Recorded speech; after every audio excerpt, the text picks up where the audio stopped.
How to turn on safe search mode on Google Chrome.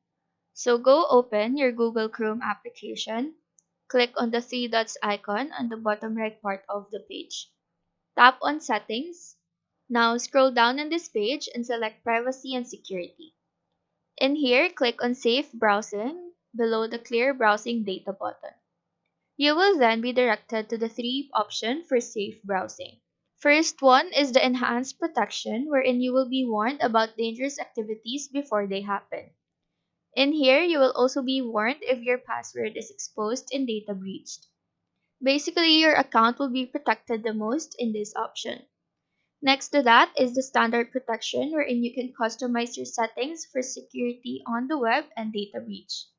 Lastly is the no protection option. Now, since we want to turn on safe search mode, we need to click on the first or the second option. Confirm it by clicking on the turn on this pop-up window, and after that, your safe search mode on Google Chrome is turned on. So that is how to turn on safe search mode on Google Chrome.